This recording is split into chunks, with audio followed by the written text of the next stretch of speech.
German manufacturing represents the gold standard of quality, precision, and also reliability. Everyone in this room would agree to that. So now it's time to delve deeper into how innovation and sustainability keep it relevant and also dominant in a rapidly changing industrial landscape. Our next playoff is on German manufacturing, never failing, always strong. Video on that, please. In every era of industry, one name has stood for reliability. For precision, for strength that never falters. This is the power of German manufacturing. From engines that moved the world to renewable grids that will power tomorrow. German engineering has redefined durability. Never failing, always strong. Today, this strength meets scale. In a new corridor of collaboration with India. Machines built with German precision, powered by India's manufacturing drive. Building growth engines for the future. From steel to silicon. From auto to aerospace. The world still looks to German manufacturing. German manufacturing. Built for the world. The playoff begins. All right, for this playoff, I would like to invite Mr. Thomas Fischer, Chairman of the Supervisory Board, Man plus Tamil, Dr. Christian Fiebig, Partner Digital Advisory, MHP, and Mr. Matthias Lapp, CEO, Lapp Holding AG, here on stage. Our moderator for the playoff would be R. Sridharan. Sri, over to you. Thank you, Sakshi.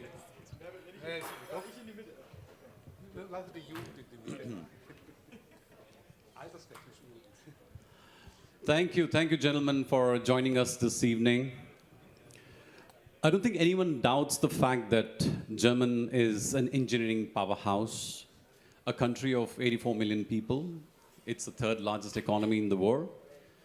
Your manufactured goods comprise 83% of your exports. So there's no doubt what Germany is capable of, or the kind of economy it's built on the strength of its engineering prowess.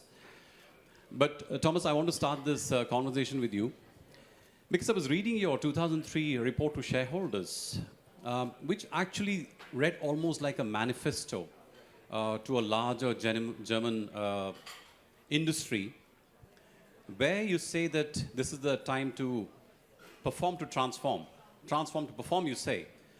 And there are multiple challenges which the industry is dealing with. And it's time to reimagine German engineering. So I'd like to start with asking you for an assessment of where do you think German manufacturing really stands today? What are the forces which is now it's confronting in terms of the challenges which is shaking its long-held dominance in the world of manufacturing and engineering exports? Thank you. I think we are still the harbor of manufacturing. That has not gone away. But what is changing in today's world for us so much, first, the markets are outside. They are in India, in Southeast Asia, in Africa it's developing. And in the past, we have been able to export technology. And now we have to find the customer and get to solutions for the customer. And that is something where we have to listen better. In the past, this product we developed, that was selling by itself. But now to collaborate and to work together with other regions, that is so important. And therefore, India is for us one of our big transforming things, not only because we have a huge shared service center which serves our global world with the most intelligent people we can find, but India with so much cultural influences and being everywhere in the world as Indians, and things like this flow back. And if we get your ability to find solutions, then I heard today more often the word frugal engineering plus your creativity, then we can elevate German manufacturing to the next level. Right. Before I go to the next question, I just want to make a point that, Thomas, unfortunately, we don't have the Best Dressed Man Award today, but if there were one, it would certainly go to you. Congratulations on the lovely dress you're wearing. Thank you, but here I have to celebrate our managing director, Sudesh Karimbal. And by the way, our biggest business unit is run by an Indian lady, Hasmeet Kaur, and she's a real Kaur. And these two had the idea that... It's a great idea. We love it. So, Matthias, coming to you. Like Man and Hummel, yours is also a family-managed, family-owned business, a Mittelstand company. You went to India to set up factories back in the 1990s. What provoked that thought in the 1990s? And how has the thought changed over the years? Did you go in for the local market? And has it now changed to a point where you want to leverage India to export to other parts of the world? So just walk us quickly through the journey, the original rationale, and how has India evolved for you in your larger strategic alignment? Yeah, thanks. First of all, thanks for having me here on the stage. As it is so often with family companies, it was a pure family decision. That means my grandmother and grandfather at that time liked India by traveling through it, and that's why they said, we need to do something here. So it was not the analysis done, this is where is economy best, what can you achieve? It was just a pure gut feel.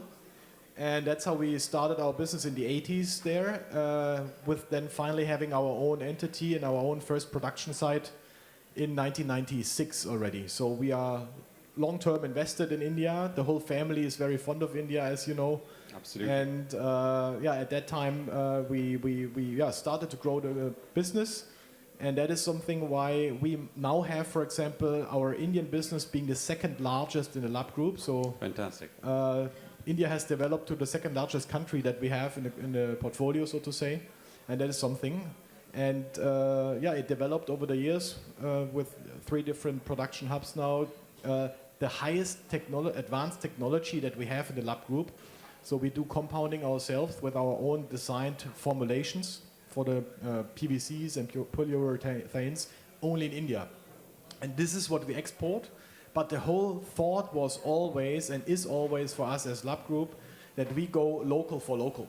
So we have 3 regions, and in the region Asia Pacific, India is the biggest country obviously, and we export only some of the compounds, few products, but 99-98% of the portfolio is meant for the local market. Additionally to that, our own R&D and product management and development that we have developed over the last years is such that 80% that we sell in the market of India is developed in India for India. So we don't have that product anywhere else in the world. And that is how we are at the moment. So it was meant as there's something nice to have. We need to be in India. We believe in India. It's not the fast tiger, but the slow elephant. But as we see now developing it, it's consistently developing in one direction, and we were having the chances to also profit on that. Fantastic. Christian, you bring a consulting point of view to this discussion. One of the issues which the German industry is grappling with is that in its bid to decarbonize, the fear is maybe it has deindustrialized. How are the Mittelstand companies facing with this challenge as different from that of, let's say, the larger companies, the Siemenses, the Bosches, the Volkswagen? How are they doing? How do you see the Mittelstand companies preparing to remain competitive given all these constraints? Yeah, thank you very much for this question. What I can see in the German Mittelstand as well in the family-owned companies, there's a lot of responsibility for the environment, so sustainability is a key issue for them. And coming to the supply chain management, sustainability is also, beside efficiency, cost efficiency, flexibility, responsiveness is also a key issue, and we have to work on that. And I think it's also a key success factor for factories. So this is what I see there. Coming back to the supply chain as its own, so supply chain excellence is a key factor for success in the future. And what is clear is that there's no one approach that fits for all companies. And uncertainty is the new normal, so we have to think in, let's say, in scenario, not only the most likely scenario, but also the other scenarios. And therefore, based on these scenarios, we have to develop the supply chain strategy, also including the sustainability. And what is important for that is that we have also the transparency about the supply chain. We have to, regarding decarbonization, the carbon footprint, but also with a real-time visibility to steer, control our supply chain much more better way we did before, let's say, the pandemic, where we have global supply chains, stable global supply chains. So now we have to be very responsive, intelligent, responsive to cope with. Thomas, coming back to you, earlier in the day we had Dr. Arvind Marni, who was talking about the need for German companies and other European companies to de-risk their exposure to China. He said it's not about decoupling, but it's about definitely diversifying your bets. From your perspective, how do you see the India exposure or the India investment playing out, let's say, over the next 5 to 10 years? What are your views on India's strategic importance in the larger scheme of things for MAN and Hummel? First, I have to state that when you produce filters, you don't transport them very far. So we never have a problem to ring fencing some countries, because we are, like Matthias said, we are local for local. India will become for us one of our major hubs out of 3 reasons. One is your own industry develops very nicely, like we have seen before, in the defense, in the aircraft, whatever. So we want to serve this industry. The second thing where India becomes for us more and more important is you have a lot of connections to the other countries.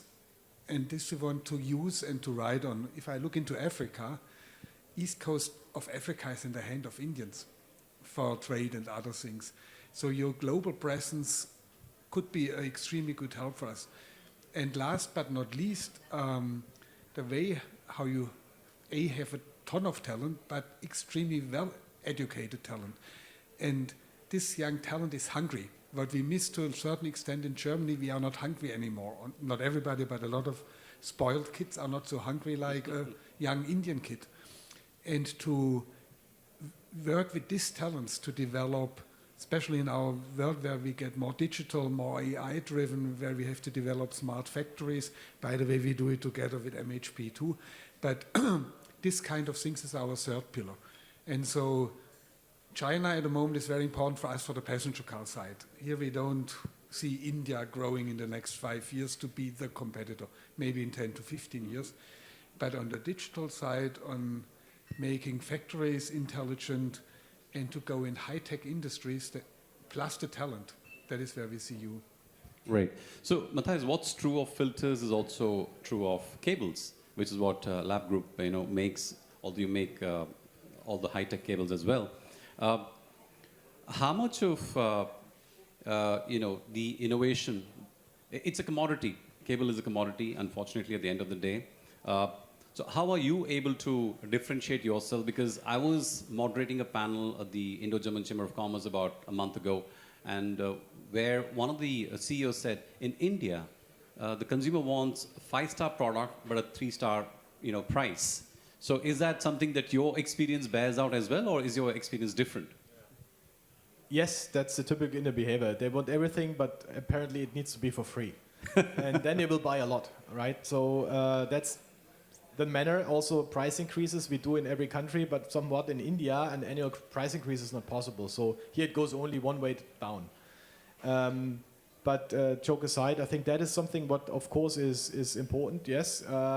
We try, as I said earlier, with our own innovation that we generate and foster and leverage in India, for India, to be on the tops of what is needed in the market. And of course, with that long experience we have in India, it is important to us that we know how the Indian market, how customers, how market behaviors, what is expected also. And that is what we try to address in the best way possible. And then we are surprised by service, not only by features and benefits, but by service and the whole surrounded. Also now Indian companies, bigger Indian corporations that have outsides of India operations. We are a global player like Man and Hummel, and that is what we also tend to leverage to say then, hey, we are not only an Indian company or German company, we are a global company. So if you move to Eastern Africa, Middle East, that is where we focus on now with better ties here. We are here already for you, so leverage lab also on your way abroad, and that's what we follow. Right. So, Christian, it's not just that the product is changing. Obviously, the product is changing from IC engines. We are going to EVs. There are newer technologies that are coming in. Germany was actually the pioneer when it comes to Factory 4.0, the Industry 4.0. From your perspective, how successful would you say German companies have been adopting the smart factory or the Industry 4.0 module? Yes, I really appreciate that question because it's a very crucial point for us. So we made progress, and we conduct yearly a study about Industry 4.0 barometer. It's called barometer, and yes, we made progress. But there are still obstacles like data silos and all the legacy systems. And so the responsible person for production, like let's say the chief operating officer, are looking for not only a small step, a small improvement. They're looking for a quantum leap or in terms of efficiency and flexibility. And yes, we are talking about smart factories. And yes, we see many factories called smart factories, but they are still, and they look very modern and very, very beautiful also, and with a high degree of automation. But there's still a lack of flexibility regarding all the infrastructure and the OT systems, the operations technology systems.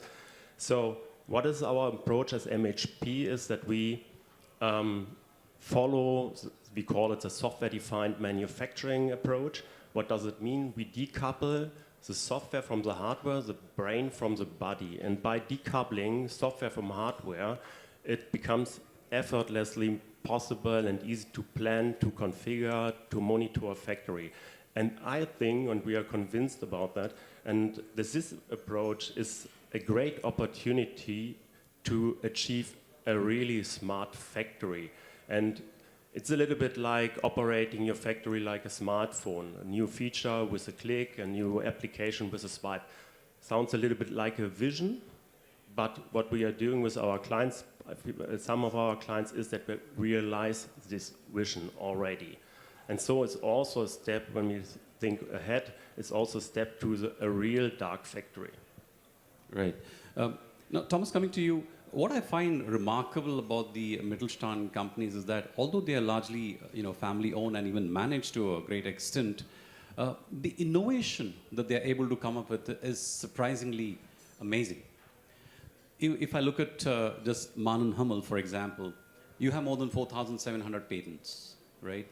How critical will this ability to keep innovating be for your competitiveness going forward? And in that, how important role is India going to play, especially in the context of, let's say, the digital transformation, the GCCs, the innovations that are happening?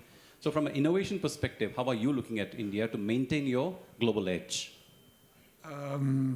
It's very interesting. We start redefining in innovation or patents or whatever, because in the far it was technology driven. And now we have to come from the customer and say innovation is customer driven. And you mentioned it before, we still have in Germany a lot of legacy, which slows us down to overcome. And Mittelstand firms are better than the large ones because we still keep our values, but we somehow drop the legacy a little bit faster.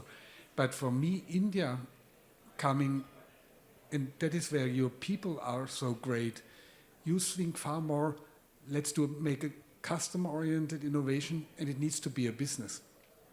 And this kind of mindset, especially in a digital world, where to adopt AI solutions and maybe not be 100% perfect, but improve while you are going, these talents, that is something we need in Germany, and I really hope that we are good enough, or I'm not only hope, I'm fairly convinced we are good enough to adopt. Yes, we will have some difficult years to go through, and it was addressed today more often enough, if we combine these two capabilities, then we as a company, I cannot talk about Germany or Europe at the moment, or India, we as a company with all the talents of India and Germany will be better.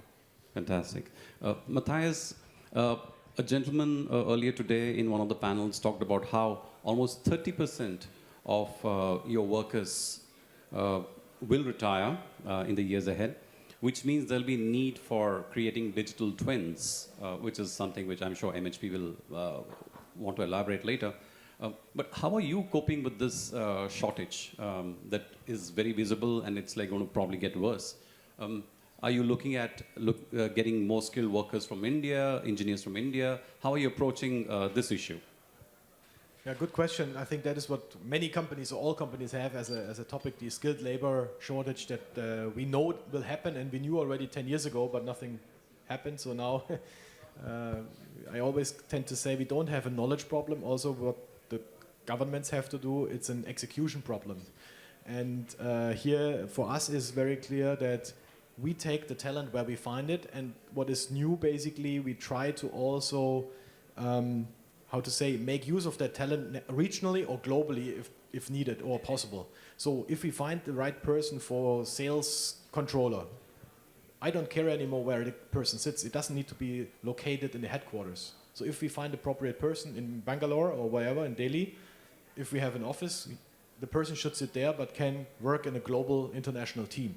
I think that is one thing. So we look for the talent where we can find the talent. And secondly is obviously also that we make use and try and push hard in order to get skilled laborers that we need here in our factory, for example, in Germany or in the surrounding of Stuttgart, to get then in close collaboration with India, skilled labor also from India, because we see here also that as explained earlier, the willingness to work is a much higher one, and that is what we are fun to really grasp, that we need people that have fun to work, and that's what, of course, some people lost over the last decade. Let's call it the motivation of the young generation. Right. If I may add one thing, and the third thing, and I know you do this too, we look together with Indians engineering into robotics, because we do not only want to import Indians, but maybe we want to import Indian robots. Fantastic. Christian, that's a challenge for companies if they have to make sure a global workforce works on the same page and delivers the quality that they expect back in Germany. How is technology helping companies, especially manufacturing companies, deal with this whole skill shortage, especially with the advent of AI and newer technologies of manufacturing? What is your point of view on that? First of all, nothing should happen without AI in the future. And regarding the factories, then digitalization, robotics, as you mentioned, automation are the key to cope with this problem or with the situation. And as I mentioned before, software-defined manufacturing means that you can organize and plan and moderate the factory in, let's say, a software platform, and you don't need the technical guys, which are often already retired, and you have to bring them back. In some companies, only the technical guys fly business class, so you don't have to bring them back. You can organize a factory with less people via software platform direct to the hardware. This is one way factories and the production responsibility can cope with this topic. So I have two more questions before we run out of time. The first question would be around the disruption that we're facing in global supply chain. That obviously poses a lot of challenge, especially for companies that are dependent on multiple manufactured products, components that have to come from different markets. Maybe it's not a very big challenge for Man Hummel, I'm not sure. But speaking in general, Thomas, how do you see this global uncertainty impacting manufacturing itself, your ability to make decisions and do even capital allocation, like where should I set up my plant, where should I source my products from? How big a challenge is that going to be going forward? It's challenging us too, and we don't want to go for reshoring. That is a decision we made because Europe will not be the growth base for the future. So we are focusing where our markets in the future, and if we get sources there, then we take this for our supply chain. That's the best. But nothing without AI, as you said. I think overcoming what we had in the past, this disruption in the supply chain with good AI and more flexible production, and with a smart factory you go down to a lot size of 1, or we hope to get down to the lot size of 1. These two combined should help us to overcome these difficulties we had in the past. Right. Matthias, your views on the disrupted supply chain globally? Earlier I mentioned that we are set up in regions and very local by local. And this was already, in the first generation, the goal and plan. We have continued that in the second generation. I will continue in the third generation with my cousins to do that. So we have quite an okay location set up right now, but this will have to continue even further. So that is important. And then again, if there is something you can grasp, like knowledge that is generated in one region or country, because it's running great here, that is also with the use of AI or processes to copy fast and learn. And that's what we have to improve in Germany, because as you know, we are Germans, we are Southern Germans, we are Swabians even worse. We like to invent everything ourselves, and it is 120%, right? As we always tend to say. So we are not good at admitting that something else can be as good as ours. And that is something we can maybe also, we have to open up here a little bit. I'll call that pride, so it's fine.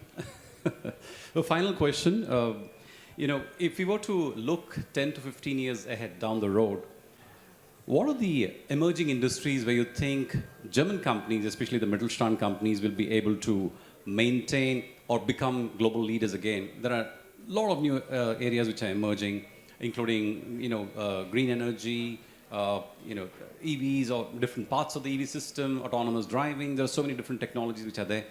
Where do you see German companies being able to maintain their global edge 10 to 15 down the road? I'll want all three of you to answer. I'll start with Thomas first. Besides what we have now, and I don't talk about automotive, in the future it will be mobility, and we will be able to find mobility solutions. But I firmly believe that in the pharmaceutical area, in the medical devices area, and in clean environment. If you only look in Baden-Württemberg, how much companies we have who are working on clean water, and companies like ours on clean air and whatever, that is a need which will not go away fast. And now I'm living in India, especially in Delhi or other places, there will be a long need where you need environmental support from German companies. We need a lot of clean air. We need a lot of your stuff. By the way, when I was growing up, Purolator was a very big brand, so I think you've done a great job anyway of reaching us in India. Matthias, what are the areas that you think will be Germany's strength, global competitive edge that you can retain? Not speaking specifically of the lab group, but for German industry on the whole. So I'd like to add to that, so there's already something said. I hope in the future, I don't know yet whether this becomes true. My wish is it is at least that we play a certain role in the automotive industry. Having said that, I think what we are really good is at factory automation and all that goes around it, with all the connectivity between the robot and the machine and all of that. Not maybe the software, but the hardware and the possibility to manufacture at scale. That is something I think we are very good at with our huge export volume. And that will remain. And then on the other side, the renewable energy, hopefully we have had a very strong foothold in the PV manufacturing, and as such, we were front runners in that area. So maybe with the other possibilities you might have in new generation of power, let's call it, that could be something also where we have our footstep a little bit ahead of the rest of the countries. Right. So, Christian, last word to you. We're saying German manufacturing never failing, always strong. So 10 to 15 years, where do you think Germans will still be the world beaters? Like they'll have the best technology that the world can bet, and they'll have to come and shop from Germany? Really good question. So, first of all, quality and innovation will remain non-negotiable for German industry. I hope we will, as a German industry, will focus on special sectors in industry, as you mentioned, not doing everything. So what is our focus is also a little bit from the political side interesting, but focusing on the future industry and then go back what makes us strong and what has made us strong in the past: engineering, innovation, talents, and flexibility, and at least we have to cooperate worldwide. Cooperation is also important for German industry. Strategic alliances, and don't forget India, absolutely. So thank you, gentlemen, for a lovely discussion. A big round of applause for our panelists. Sakshi, back to you. Thank you, Shri. Thank you so much for that lovely conversation, gentlemen. Please wait with me, and please bear with me for a few more minutes as I invite Mr. Vikram now on stage, CEO South TV9 Network, and also Ruben, please.